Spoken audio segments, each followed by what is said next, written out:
Hello again, everyone. Welcome back to A Plus Parents. And well, once again, what do we have? Just our second episode. We have a superstar with us, a number one bestseller. Oh my gosh, I'm so excited, right? So I'm going to introduce you to Connie Albers. She's a popular author. She's also a podcaster. She's a speaker. She's a keynote speaker, and I've seen her speak. She's amazing.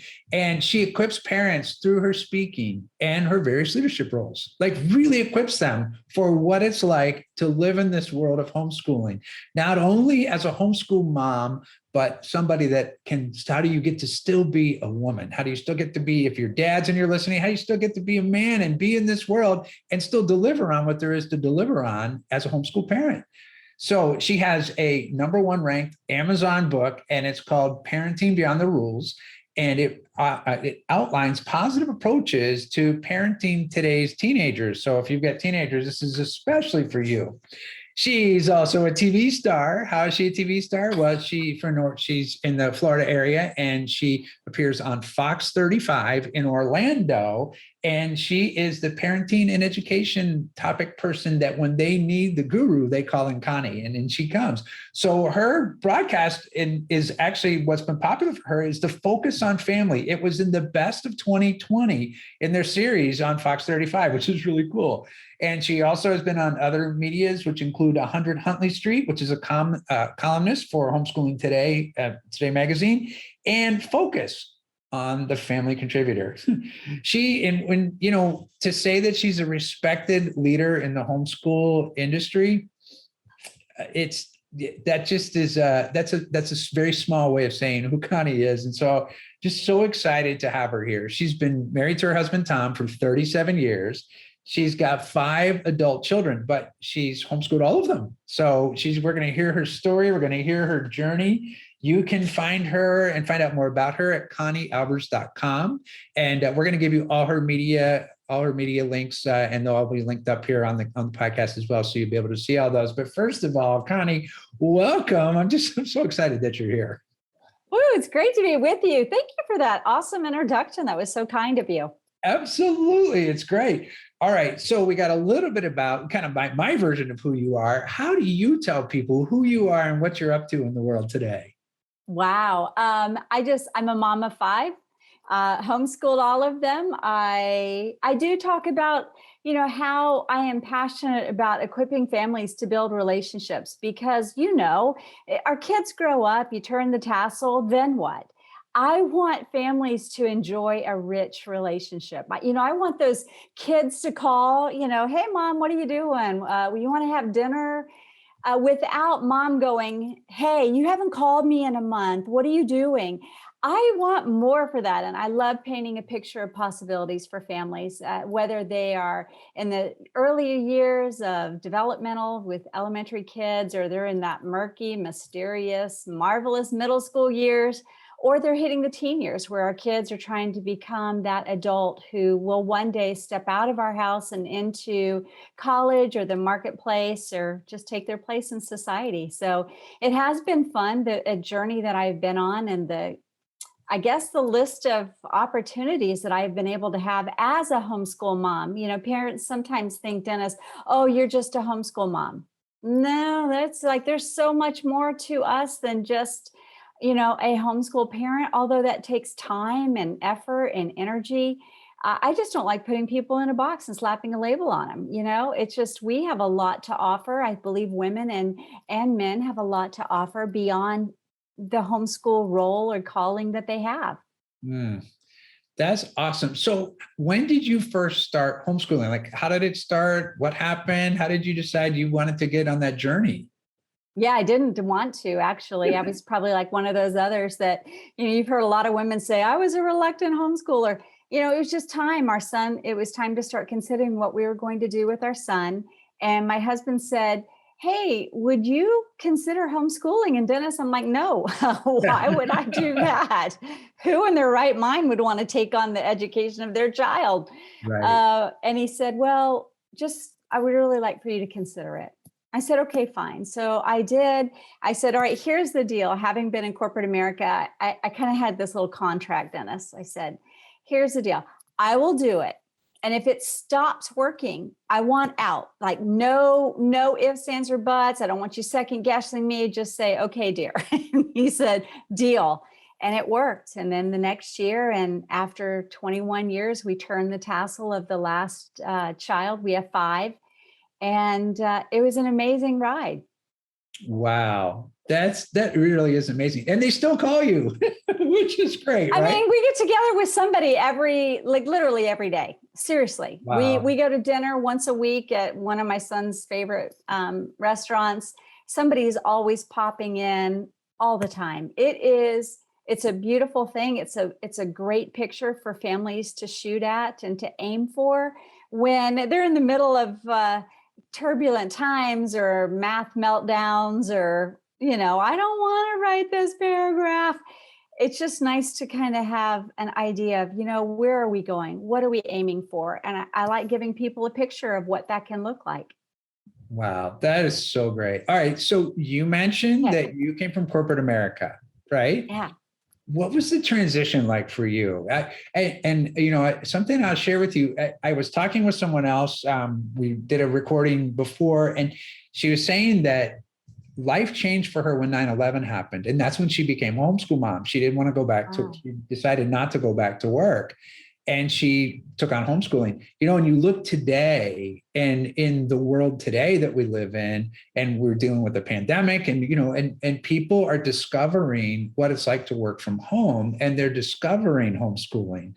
But you coming from corporate America, there may be some people thinking, wow, I'd really like to do that. And there could be just that. Not could be, I'm sure there's fear, and there's all the things that come along with, oh my gosh, how am I going to do that and still manage everything else that I do? But what was your corporate background is that you made that transition? What was that like? It's funny you say that. I used to travel for a Fortune 500 company as a spokesperson, a spokeswoman for them. And I would bring the magic to millions of people doing radio and television and working with VIPs and dignitaries and training and corporate development. I had started my own image and branding consulting business. I borrowed $500 from a family friend when I was, 17 years old. I kind of think back now on what my mother must have thought. But I was just tired of hearing women, especially complain about, well, my nose is crooked, my eyes don't match, my hair is the wrong color. And they would look in the mirror and they didn't see the beauty that was really within. And so I started my own company and started teaching inner outer beauty, which landed me a job after I left Walt Disney World for Estee Lauder. And it was great. But then, these little kids came along, one right after the other. And I decided I would step away. And when I began homeschooling was in its infancy. It wasn't smiled upon like it is today. Very few people, if you did know somebody, they were probably, they're the weird ones. And I thought, I'm just going to bring the corporate experience of how do you build something? How do you create these memorable moments? How do you build something that's lasting, AKA a family? How do you educate kids when you don't know phonics or physics? How do you do that? And I started using my background to help shape and form the homeschool movement, watching for policies and making sure that they were legal and that they were available for parents. I didn't want homeschool parents to not have the same opportunities for sports or extracurricular. I wanted my kids to have opportunities to do the International Baccalaureate program. And the only way to do that is to kind of get on the inside and get involved and help shape policy. And so as I was homeschooling my kids, I had that outlet. I was growing the movement. I was starting organizations. I was serving on boards. And it's been a joy to turn around now 30 years later and say, wow, look what I got to be a part of. This industry that is now so heavily relied on. I did a segment for Fox a few weeks ago, and it was on this very topic. What are parents supposed to do? They're really concerned, Dennis, Mm. They're afraid their kids are going to get further and further behind. And, the schools are open and then they're closed, and then they're open and then they're closed, and then they're bullied. And then, it's just like one thing after another, one disruption. And parents are starting to say, wait a minute, I think maybe it's kind of like, I think I can, a little engine that could, I think I can, but they need people like you, like me, coming alongside saying, no, you can.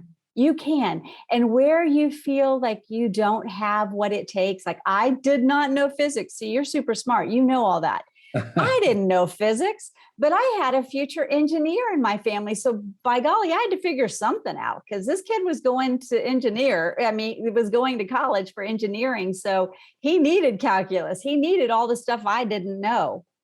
And the beautiful thing about what you offer and what others offer in the community is that help and resources to make a conviction that a parent has. I think I can do this.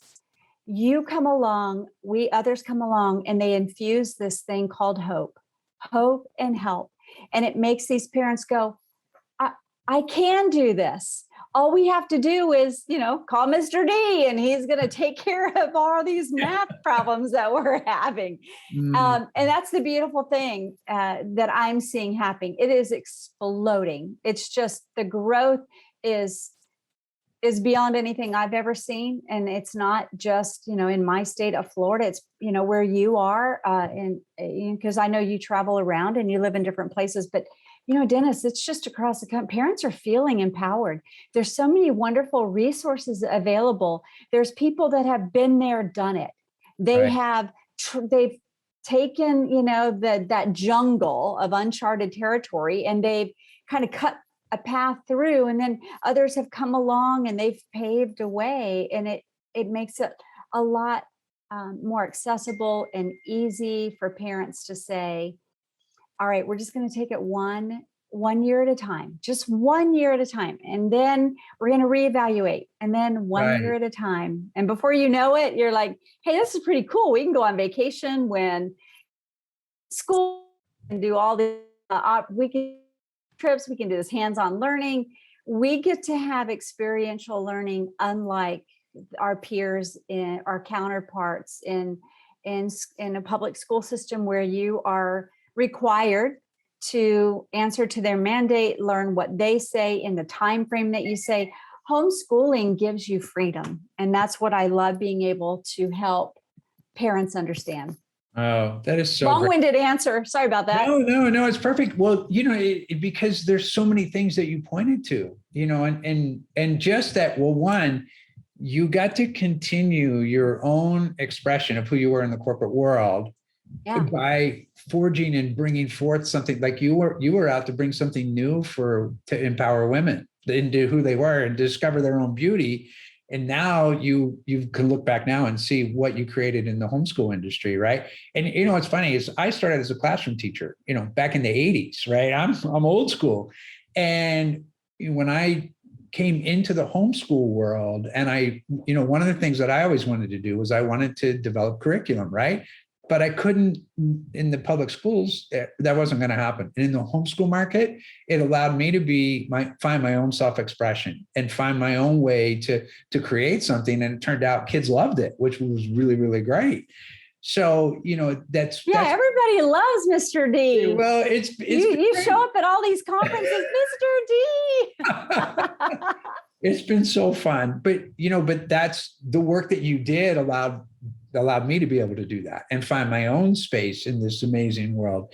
So one question, because you've come from this corporate background, you're a mom, and you're also the homeschooler at the same time. So how do you man your wife? I mean, you've got all these different things going on. How do you, I remember seeing somebody was talking about changing hats, right? How do you change those hats? Like, do you have like kind of a secret formula that would be great? Because I'm sure there's a lot of moms or dads listening right now that they're like, okay, I don't want to lose myself in this. So how do you go from being mom to being homeschool teacher, and then back to mom, and then taxi driver, and then wife, and then all those different things, right? Running a business. Yeah. Running a business. That's a great Absolutely. question. Yeah. One of the things I love to tell moms, especially when they're in the season, they're forging that path. They're trying to figure out, how do I teach? How do my kids learn? There's a lot of self-discovery that goes into the educational process. It's not just, okay, open the textbook and let's do this assignment, or fire up your computer and log in. Kids learn differently, and that's the way they're hardwired. And parents like to teach a certain way. So the beauty is being able to discover. So to answer your question, the best way I can say that is, because honestly, parents will say, man, you've done it all. You're like Superwoman. No, every morning I got up and I said, all right, what do I need to do today?